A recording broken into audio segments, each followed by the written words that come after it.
Hello students, BSc BEd first year की next class में आप लोगों का स्वागत है।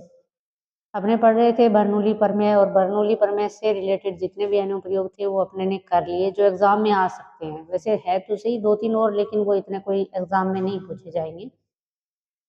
नेक्स्ट अपने जो बात करते हैं, जो लास्ट अपने ने कल निकाला था कि कोई अगर बर्तन या कह दो टोरी शैली प्रमेय वाला जो टॉपिक पढ़ा था उसकी बात करें तो उससे रिलेटेड एक अपने न्यूमेरिकल करते हैं।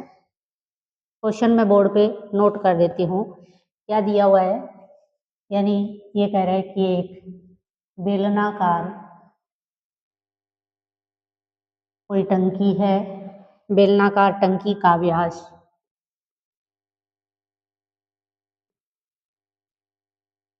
1 mm, 1 mm नहीं 1 मीटर ही है तथा ऊंचाई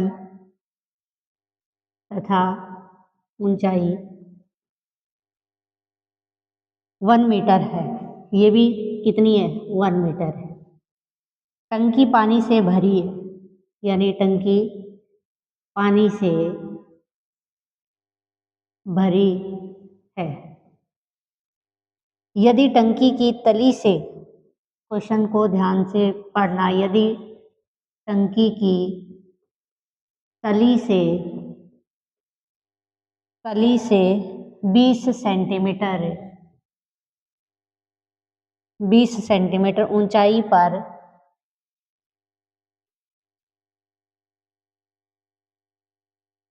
ऊंचाई पर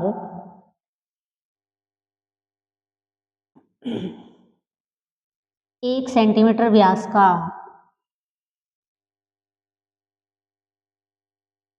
1 सेंटीमीटर व्यास का छिद्र हो जाता है।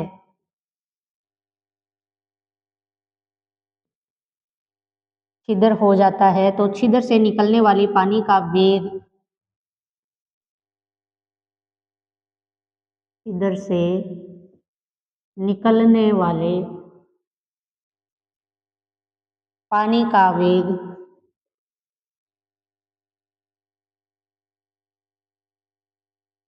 तथा प्रवाह दर की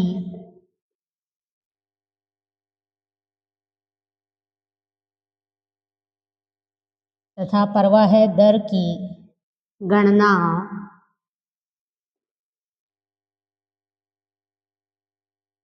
cc पर सेकंड में कीजिए।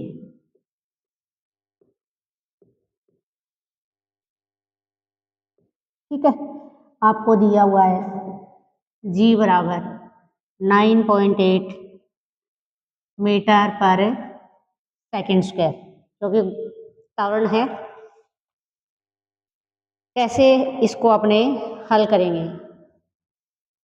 क्योंकि जो फॉर्मूला आता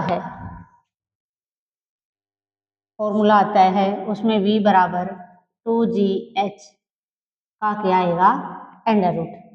अपने को जो दे रखा है वो दे रखा है बेलनाकार जो टंकी, जैसे ये कह दे। ठीक है, इसमें क्या दिया? टंकी का व्यास है, यानी इसका व्यास जो है वो दे रखा है अपने को। ठीक है, व्यास है वो कितना है, यानी ये चीज व्यास दिया हुआ है 1 मीटर। दूसरा दिया है ऊंचाई, यानी इसकी ऊंचाई कितनी है, यानी ऊंचाई है वो भी कितनी है? 1 मीटर। ठीक है, फिर कह रहे हैं टंकी से भरी, वो पानी से भरी है। यदि टंकी की तली से, यानी इसका ये जो तली है ये या यहाँ से कह रहा है टंकी की तली से 20 सेंटीमीटर ऊंचाई पर, यानी 20 सेंटीमीटर ऊंचाई कह दें कि वे अपने इतना सा मान लेते हैं। ये है 20 सेंटीमीटर। यहाँ इसने क्या बना दिया? कोई एक होल बना दिया, जो कहो या कहो अपने एक छिद्र बना दिया। तो कह रहा है कि छिद्र से निकलने वाले पानी का वेग निकालना है। अभी यहाँ से जब छिद्र से जो होकर के पानी निकलेगा तो इसका वेग कितना होगा। साथ में पूछा है कि प्रवाह की जो दर है, यानी कि उसका आयतन कितना होगा। आयतन प्रति, ये कह दो प्रति सेकंड निकलने वाले द्रव की मात्रा, ठीक है, प्रति सेकंड निकलने वाले तरल या द्रव की मात्रा अपने को निकालनी है। दो चीजें अपने, वेलोसिटी और क्या निकालेंगे, प्रवाह की, तरल प्रवाह की दर निकालेंगे अपने। सबसे पहले फॉर्मूले में देखो क्या चाहिएगा अपने को, 2g, जरूरत नहीं है, h की वैल्यू की जरूरत पड़ेगी। h निकालोगे तो कैसे निकालोगे, अपने को दिया हुआ है 1 मीटर ऊंचाई, यानी कैपिटल H कितना है, 1 मीटर। स्मॉल h का मान अपने को निकालना है, क्योंकि जो स्मॉल h अपने लेकर के चलते हैं ना, इसको जब आपने इसका डेरिवेशन जब पढ़ा तो वो ये लेते हैं कि इसका जो मुक्त पृष्ठ है उससे कितनी गहराई पर, यानी कितनी गहराई, यानी इसको अपने लिखते हैं किससे, स्मॉल h से। अब ये वैल्यू अपने को चाहिए यहाँ h का मान रखने के लिए। ये वैल्यू जब अपने निकालेंगे इसका मान, तो कैसे निकालेंगे भाई, यहाँ दिया है अपने को 1 मीटर के बराबर, और ये दे रखा है 1 किसके बराबर, ऊंचाई दी है मीटर में, सेंटीमीटर में 1 सेंटीमीटर दे रखी है। और अपने को इसको कन्वर्ट कर लेते हैं, मीटर में दे रखा है या सेंटीमीटर में दे रखा है, उसको यूनिट से बना लेना हम। h इक्वल टू कितना आ जाएगा, छिद्र की पानी से ऊपरी तल से ऊंचाई, या कह दो गहराई, छिद्र की मुक्त पृष्ठ से गहराई, जिसका मान कितना आ जाएगा, 1 माइनस, क्योंकि क्षैतिज से बोल रहे हैं 20 सेंटीमीटर, तो ये हो जाएगा, ये भी सेंटीमीटर में है, ये 20 सेंटीमीटर, ये भी सेंटीमीटर में है, तो ये आ गया 80 सेंटीमीटर। किसका मान आ गया, स्मॉल h का मान आ गया। इसको जब अपने मीटर में बदलेंगे तो मीटर में बदल सकते हैं, क्या करेंगे, यानी 80 × 10 की पावर -2, या कह दो अपने लिख सकते हैं 0.8 क्या जाएगा मीटर। वैल्यू पुट कर दो फॉर्मूले में, इसीलिए v बराबर √2g यानी 9.8 इंटू h यानी 0.8। इसको अपने सोल्व करें तो वैल्यू कितनी आएगी, रूट भी निकालना पड़ेगा इसका, 9.8 इंटू 8 दूनी 16 यानी 1.6, और फिर इसका 9.8 इंटू 1.6 करें तो देखो इसका रूट निकालने के बाद जो मान आएगा वो आता है 3.196। कैलकुलेशन आप देख लेना इसमें, यानी 3.96 यूनिट क्या आ जाएगी, वेलोसिटी है मीटर पर सेकंड। क्वेश्चन में देखना पूछा क्या है, यानी ये पूछ रहा है कि अपने को छिद्र से निकलने वाले पानी का वेग निकालना है और प्रवाह की जो दर है वो निकालनी है। तो अपने प्रवाह की जो दर निकालेंगे, तरल या द्रव के प्रवाह की दर, पानी के प्रवाह की दर यानी कि v पूछ रहा है, और v हो जाएगा क्षेत्रफल इंटू वेलोसिटी, ठीक है। वैल्यू रख दो, a का मान निकालो, a का मान कैसे आएगा, यानी a इक्वल टू आ जाएगा पाई r², पाई का मान 3.14 इंटू आर का स्क्वायर, क्योंकि अपने को 1 मीटर व्यास दे रखा है, तो कितना आ जाएगा, यानी 1/2 या 0.05 कह सकते हैं अपने। और ये भी ध्यान रखना कि ये व्यास जो दिया है वो सेंटीमीटर के अंदर दे रखा है, सेंटीमीटर में है भाई, व्यास है वो 1 सेंटीमीटर दिया है, तो ये बनेगा 0.5 इंटू 10 की पावर -2, सेंटीमीटर को मीटर में बदलेंगे, फिर इसका क्या लगा हुआ है, स्क्वायर लगा है, ये इसके अनुप्रस्थ काट का क्षेत्रफल आ गया। वैल्यू इसमें पुट कर दो, 3.14 इंटू 0.5 इंटू 10 की पावर -2 का स्क्वायर, और साथ में मल्टीप्लाई में वेलोसिटी, और वेलोसिटी अपने ने निकाली है 3.96। जब इसको अपने हल करेंगे यानी 3.14 इंटू 10 की पावर -4 हो जाएगा और ये 25 बनेगा, यानी 2.5 10 की पावर -4 आ जाएगा और 3.96 कैलकुलेशन जब इसकी करें तो मान आता है कितना, किस में आता है, मीटर क्यूब पर सेकंड में आएगा, लेकिन आता कितना है 3.11 गुणा 10 की पावर -4 मीटर क्यूब पर सेकंड। ठीक है, क्योंकि अपने प्रवाह की दर निकाल रहे हैं तो क्या आएगा, आयतन प्रति सेकंड, ये कह सकते हैं समय। ठीक है, तो आयतन का तो हो जाएगा मीटर क्यूब और समय का क्या हो जाएगा, सेकंड, यूनिट आ गई। लेकिन इसने पूछा किसके अंदर है, सेंटीमीटर क्यूब पर सेकंड के अंदर पूछा है, तो सेंटीमीटर क्यूब पर सेकंड में निकालेंगे तो यानी यहाँ से पॉइंट अगर आपने हटा दें तो ये बनेगा 311 गुणा 10 की पावर कितनी आ जाएगी, -6, जो कि मीटर क्यूब पर सेकंड, या इसको आप क्या लिख सकते हो 311 और सीसी पर सेकंड। ठीक है, या कह दो इसको सेंटीमीटर क्यूब पर सेकंड। ठीक है, तो ये अपना आंसर आ गया, तरल या द्रव के प्रवाह की दर अपने ने निकाली। ऐसे ही यानी जो फॉर्मूले अपने ने बर्नौली थ्योरम पढ़ी, उसके बाद अपने ने जैसे उसके एप्लीकेशंस पढ़े, वेंटूरी प्रवाह मापी पढ़ी, टोरिसेली पर मैं पढ़ ली, उसके बाद अपने ने पढ़ा यानी ये पीटोनली, और इनके जो दोनों तीनों जो फॉर्मूले आए हैं उनसे रिलेटेड अपने जितने न्यूमेरिकल थे वो न्यूमेरिकल भी पढ़ लिए। नेक्स्ट अपने बात करते हैं अगले टॉपिक की, और अगला जो टॉपिक है वो है यानी शांत तरल या व शांता, यानी शांत तरल व शांता की अपने बात करेंगे। तो देखो शांता क्या होती है, कोई तरल या द्रव जब प्रवाहित होता है ना, तो जो ये कह दें कि भी तरल बहता है वो परत के रूप में बहता है, तो जो धरातल के बिल्कुल पास वाली जो परत होगी वो परत क्या रहना चाहिए, क्योंकि क्षैतिज या धरातल जो है वो स्थिर है, इसलिए वो परत स्थिर रहना चाहिए। और जस्ट ऊपर वाली जो परत है वो कहने का मतलब सबसे पहले ऊपर वाली परत बहेगी, फिर जस्ट उससे नीचे वाली, फिर उससे नीचे वाली, फिर उससे नीचे वाली, ऐसे तरल बहता है। तो कहने का मतलब ऊपर वाली जो परत है उसका वेग धरातल से ऊंचाई ज्यादा होगी तो उसका वेग ज्यादा होगा, मतलब सबसे पहले बहेगी। जस्ट उससे नीचे वाली की वेलोसिटी कम होगी।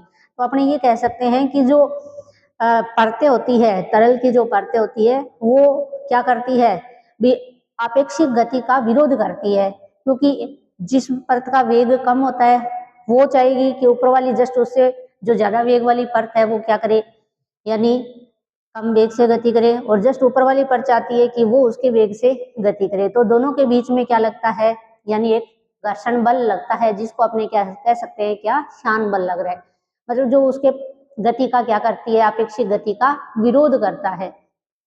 तो देखो डेफिनेशन जब दे अपने किसकी, शांता की, यानी शांता क्या होता है, द्रवों का एक गुण होता है जिसके कारण द्रव अपनी भिन्न भिन्न परतों के मध्य आपेक्षिक गति का क्या करता है, विरोध करता है। अलग अलग मैंने बताया कि परत के रूप में तरल या द्रव बहता है तो आपेक्षिक गति का आपस में परतें क्या करती है, विरोध करती है। तो ये एक तरल का क्या होता है, गुण होता है। इस गुण को ही अपने मतलब इस प्रकार के तरल को तो क्या बोल देंगे, शांत तरल कह देंगे या द्रव कह देंगे, और इस प्रकार के गुण को अपने क्या कह देंगे, शांता कह देंगे। नेक्स्ट अपने बात करते हैं यानी शान बल के लिए एक न्यूटन का सूत्र है, न्यूटन फॉर्मूला। ये एग्जाम की दृष्टि से भी ऐसे इंपॉर्टेंट है, आपने इसको पढ़ेंगे। शांता वाले में तो सिर्फ आपको क्या ध्यान रख लेना है, और उसकी डेफिनेशन ध्यान रख लेना। नेक्स्ट इसमें जो पूछने वाली चीज आएगी वो है शांता गुणांक। जो न्यूटन फॉर्मूला पढ़ेंगे तो उसके अंदर शांता गुणांक को आप लिखोगे कैसे, उसकी यूनिट क्या होती है, उसकी ये बीमा है वो किस प्रकार से लिखेंगे। तो ये आपसे कंपटीशन एग्जाम के अंदर भी और अपने बीएससी बीएड के अंदर भी पूछ सकते हैं आपसे। उससे पहले अपने निकालते हैं न्यूटन का फॉर्मूला, यानी शान बल के लिए न्यूटन का सूत्र, ज्ञान बल के लिए न्यूटन सूत्र। इसको समझने के लिए जैसे अपने बात करते हैं तरल या द्रव के प्रवाह की, ये ले लिया अपने ने कोई क्षैतिज धरातल है जिसके ऊपर मान के चल रहे हैं कि भी तरल प्रवाहित हो रहा है, वो किस रूप में, परतों के रूप में। एक परत जो इसके बिल्कुल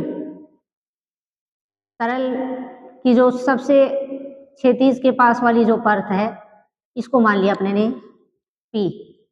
फिर इससे ऊपर वाली परत जैसे ये कहें Q, फिर इसके ऊपर एक परत और है जैसे ये R, फिर उससे ऊपर वाली परत अपने ने ले ली P Q R, और ऐसे ही S मान लेते हैं इसको, ठीक है। यहां ये एरो के निशान बना दी मैंने, इनका क्या मतलब है वो भी बताएगी। जैसे ये तरल या द्रव प्लस x डायरेक्शन के अंदर क्या हो रहा था, भी बह रहा था। जो क्षैतिज तल है, क्षैतिज तल ये है क्षैतिज तल, ठीक है। और जो क्षैतिज तल के बिल्कुल पास वाली परत होगी, जैसे पास वाली परत कौन सी, P, और यहाँ जो वेग होगा परत का वेग, यानी कितना होगा, शून्य वेग, क्योंकि ये क्या है, तरल क्षैतिज जो है वो खुद स्थिर है, तो ये जस्ट अपने ऊपर वाली परत को क्या रखना चाहेगा, स्थिर रखना चाहेगा, इसलिए इसका जो वेग है वो क्या कह रहे हैं अपने, शून्य है। जस्ट अपने इससे ऊपर चलते हैं, तो यहाँ पे P से ऊपर चले तो Q परत की बात करें तो इसका वेग कुछ होगा, लेकिन P की तुलना में क्या होगा, ज्यादा। ऐसे ही P से Q से अपने R की तरफ चलते हैं तो इसका वेग Q से क्या होगा, ज्यादा होगा। ऐसे ही अपने R से अगर S की तरफ चलते हैं तो उसका वेग ज्यादा होगा। तो कहने का मतलब अपने ये है कि भी जो क्षैतिज तल से जैसे जैसे परतों की ऊंचाई बढ़ती जाती है, वैसे वैसे उनका वेग भी क्या होता जाता है, बढ़ता जाता है। यहाँ जो मैंने एरो के निशान बना रखे हैं, भी जैसे ये एरो का निशान बना दिया,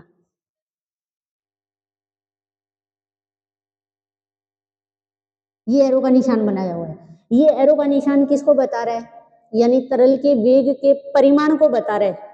भी जैसे एरो का निशान अगर बड़ा है, इसका मतलब उसका वेग ज्यादा है। अगर एरो का निशान छोटा है तो यानी उसका जो परिमाण है वो उसकी वेलोसिटी के परिमाण को बता रहे हैं। तो सबसे ज्यादा, या कहें कि एरो का जो निशान है वो बड़ा किस में है, एस में है, तो वहां वेलोसिटी क्या होगी, उस परत की सबसे ज्यादा होगी। क्यों होगी, क्योंकि देखो P क्षैतिज तल है, स्थिर है, इसलिए इस P परत को क्या रखना चाहेगा, स्थिर रखना चाहेगा। अब ये P परत है वो Q को क्या रखना चाहेगी, यानी इसके वेग को कम करने की कोशिश करेगी, किसके कारण, शान बल लग रहा है। लेकिन जैसे इससे ऊपर वाली जो परत R है उसका वेग Q से भी ज्यादा है, तो इस परत को क्या चाहेगी, भी Q परत है वो और ज्यादा वेग से क्या करे, गति करे।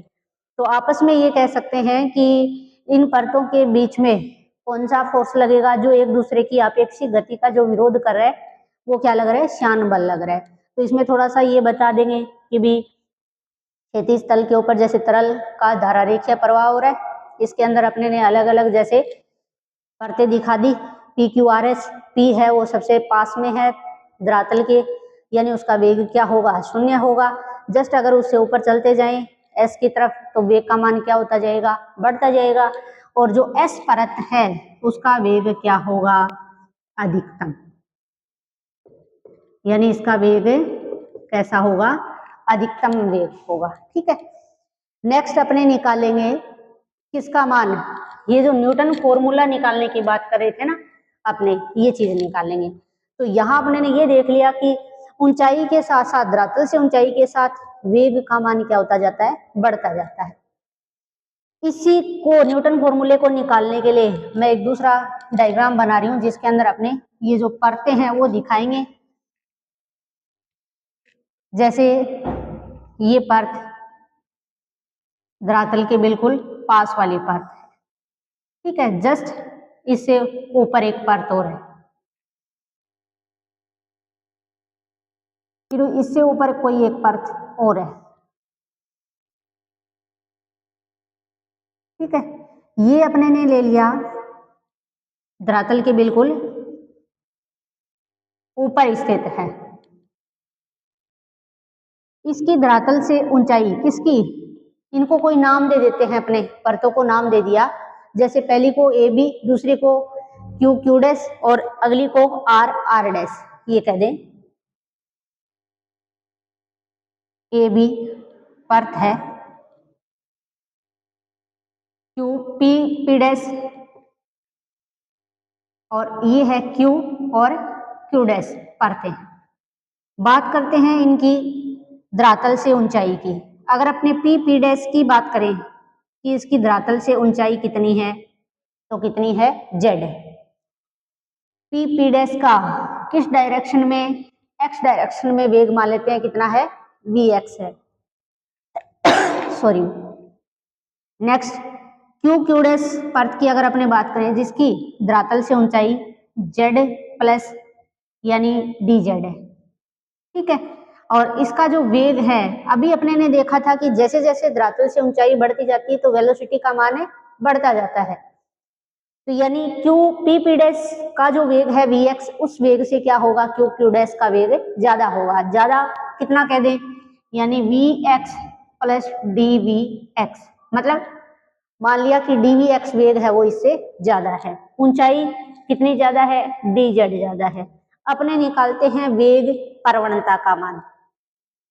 ऊंचाई के साथ वेग में परिवर्तन आता है तो अपने क्या बोलेंगे उसको, वेग परवणता। किसका मान, वेग परवणता। वेग परवणता का जो मान होगा वो होगा, यानी क्यू क्यू डैश परत का वेग जिसका मान है v x plus D we x, just उससे नीचे वाली परत का वेग कितना, वी एक्स, फिर उनकी ऊंचाई किसकी, क्यू क्यू डैश की ऊंचाई कितनी, जेड प्लस डी जेड, और कितनी, पी पी डैश की जेड। इसको अपने लिख सकते हैं V x plus D we X minus V x upon आएगा Z plus D Z minus Z. Z से जेड, वी एक्स से वी एक्स कट जाएगा, तो फॉर्मूला आ गया डी वी एक्स अपॉन किसके, डी जेड के। किसका मान आ गया, वेग परवणता का। नेक्स्ट अपने बात करते हैं वेग परवणता का जो मात्रक है वो मात्रक क्या होगा, यानी इसका मात्रक। मात्रक अगर देखें तो यहाँ देखो वेग है, ये क्या है, दूरी ऊंचाई, तो वेग का तो होता है मीटर पर सेकंड और अपॉन क्या आएगा, मीटर, ठीक है। या इसको लिख सकती हूँ मीटर अपॉन सेकंड और ये लिखा जाएगा 1 अपॉन मीटर, मीटर से मीटर कट जाएगा। तो वेग परवणता का जो मात्रक होता है वो कितना होता है, प्रति सेकंड, यानी वेग परवणता का मात्रक कितना, प्रति सेकंड। नेक्स्ट अपने बात करते हैं वेग परवणता की विमा। विमा कितनी होगी, आपको पता है एम एल और टी के रूप में लिखते हैं, तो एम 0 एल 0 और टी माइनस क्या हो जाएगी 1।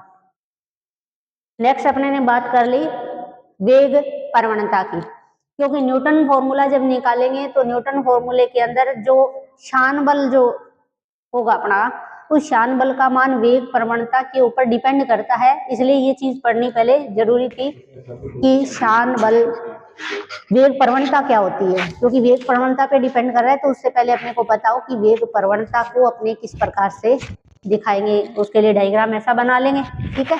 एक कोई परत ए बी ले ली, दूसरी अपने ने पी क्यू, तीसरी अपने ने पी डैश क्यू और क्यू डैश ले ली। अगर अपने बात करें कि क्षैतिज तल से ऊंचाई पी क्यू की, P Q P dash P P dash की और क्यू क्यू डैश की। पी पी डैश की है ऊंचाई वो जेड है और क्यू क्यू डैश की है वो जेड प्लस डी जेड है। ऊंचाई ज्यादा है इसलिए उसमें प्लस डी जेड और कर दिया। वेलोसिटी की अगर आपने बात करें तो अभी थोड़ी देर पहले एक डायग्राम और बनाया जिसमें एरो के निशान लगाए थे कि ये जो एरो की जो लंबाई है, तीर के जो निशान है, वो क्या बता रहे हैं भाई, उनकी जो लंबाई है वो वेग का परिमाण बता रहे हैं एक तरीके से। एरो का निशान छोटा इसका मतलब वेग उसका कम, एरो का निशान ज्यादा बड़ा इसका मतलब वेग का मान उससे बड़ा। ठीक है, तो यहाँ अगर अपने वेग की बात करें तो क्षैतिज तल से जिसकी ऊंचाई ज्यादा होगी उसका वेग सबसे ज्यादा, उससे नीचे वाली का जस्ट उससे कम। तो जैसे ऊपरी ऊपर वाली जो परत है क्यू क्यू डैश, उसका वेग अपने ने v x plus D we x, x direction में तरल प्रवाह लिया तो अपने ऐसे मान लेते हैं। पी पी डैश का कितना है, वी एक्स है, ऊंचाई यहाँ लिखी दी। नेक्स्ट अपने वेग प्रवणता निकाले तो फॉर्मूला क्या बनेगा, वेग प्रवणता निकाल रहे हैं तो ऊंचाई के साथ वेग में परिवर्तन, ये देख रहे हैं ऊंचाई के साथ वेग में परिवर्तन, तो वेग में परिवर्तन कितना हुआ, ऊपर ऊपर वाली का वेग कितना, जस्ट उससे नीचे वाली का कितना, परिवर्तन निकालोगे तो दोनों को क्या कर देंगे, घटा देंगे। ऐसे इनकी ऊंचाइयों का कर दो, यानी v x plus D we x वाली की ऊंचाई माइनस वी एक्स वाली परत की, माइनस करके इनको हल कर लेंगे, वी एक्स से वी एक्स कट जाएगा, जेड से जेड कट जाएगा, बचा क्या D we x upon d Z, जो कि क्या बता रहा है, वेग प्रवणता को बता रहा है, मतलब ऊंचाई के साथ वेग में परिवर्तन की दर क्या है, वेग प्रवणता है। नेक्स्ट अपने बात करते हैं इसका मात्रक क्या होगा, तो मात्रक अपने वेग की अगर बात करें तो मीटर पर सेकंड और अपॉन लिखा है डी जेड, जेड यहाँ क्या है, दूरी है, दूरी भी अपने मीटर में ले लेते हैं तो बन जाएगा मीटर पर सेकंड अपॉन मीटर, इसको अपने लिख सकते हैं मीटर पर सेकंड इंटू क्या आ गया 1 अपॉन मीटर, मीटर से मीटर कट जाएगा, ये बचा क्या 1 अपॉन सेकंड। अगर वेग प्रवणता के मात्रक को पूछ लिया जाए एग्जाम में मान लो तो आप क्या बताओगे, प्रति सेकंड होता है। नेक्स्ट विमा की बात करें तो विमा क्या हो जाएगी, आपको पता है एम एल टी में लिखना है तो यहाँ सेकंड है ओनली, प्रति सेकंड है वो भी, तो क्या जाएगा m0 l0 और t की पावर कितनी -1। ये हो गया अपना वेग प्रवणता का मान। नेक्स्ट अपने न्यूटन का जो फॉर्मूला है वो निकालेंगे। न्यूटन फॉर्मूला निकालने के लिए अपने वेग प्रवणता को अपने ने पढ़ लिया। नेक्स्ट अपने बात करते हैं न्यूटन सूत्र की। न्यूटन सूत्र देखो, न्यूटन सूत्र, न्यूटन सूत्र में दो बातें ध्यान रखनी है, यानी तरल या द्रव का जब प्रवाह होता है तो उनके बीच में शान बल लगता है, उस शान बल का जो मान है वो दो बातों पे डिपेंड करता है, एक तो उस परत के क्षेत्रफल पर, परत का क्षेत्रफल ज्यादा तो शान बल का मान ज्यादा, कहने का मतलब शान बल का मान क्षेत्रफल के क्या होता है, समानुपाती। तो अपने ऐसे लिख सकते हैं द्रव परत के संपर्क तल के क्षेत्रफल पर, यानी द्रव परत के संपर्क तल के क्षेत्रफल पर किसका मान डिपेंड करता है, शान बल का, यानी शान बल दो बातों पर निर्भर करता है, शान बल दो बातों पर निर्भर करता है। नंबर 1 तो मैंने लिख ही दिया, नंबर 2 यानी द्रव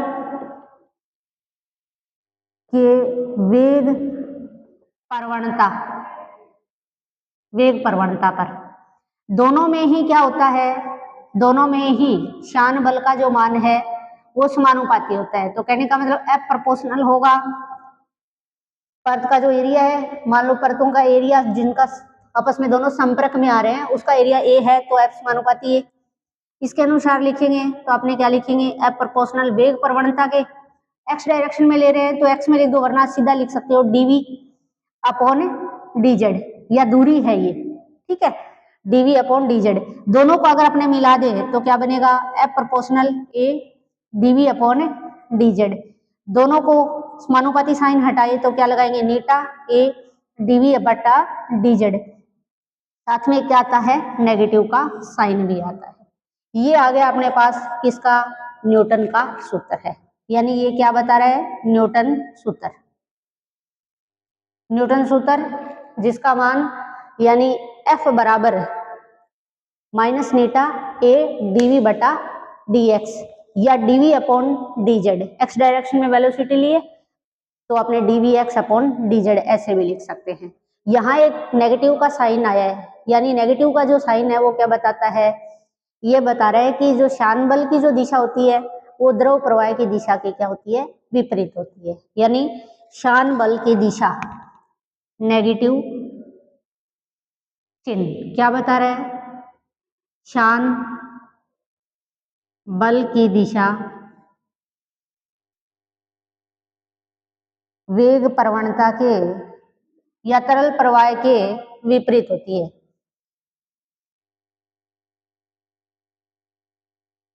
तरल प्रवाह के विपरीत दिशा में होती है। ठीक है, ये बातें आपको पता होनी चाहिए। देखो आसानी है न्यूटन फॉर्मूला निकालना, उससे पहले वेग प्रवणता के बारे में पता हो, और न्यूटन फॉर्मूले में बस दो बातें ध्यान रखनी है कि शान बल जो लगेगा वो जो परतें हैं उनका जो संपर्क का क्षेत्रफल है उस क्षेत्रफल के समानुपाती होती है, और वेग प्रवणता के भी शान बल का मान क्या होता है, समानुपाती होता है। दोनों को अपने ऐसे लिख सकते हैं, प्रोपोर्शनल ए और f proportional d v upon d z. एक साथ लिख दिया, समानुपाती साइन हटा दिया, कांस्टेंट लगा दिया नीटा, जिसको शांता गुणांक कहेंगे अपने, नीटा यहाँ के शांता गुणांक। इसके बारे में अपने कल की क्लास के अंदर और बात करेंगे, यहाँ तक आप पढ़ लेना। नेक्स्ट अपने कल की क्लास में पढ़ेंगे। थैंक यू क्लास देखने के लिए।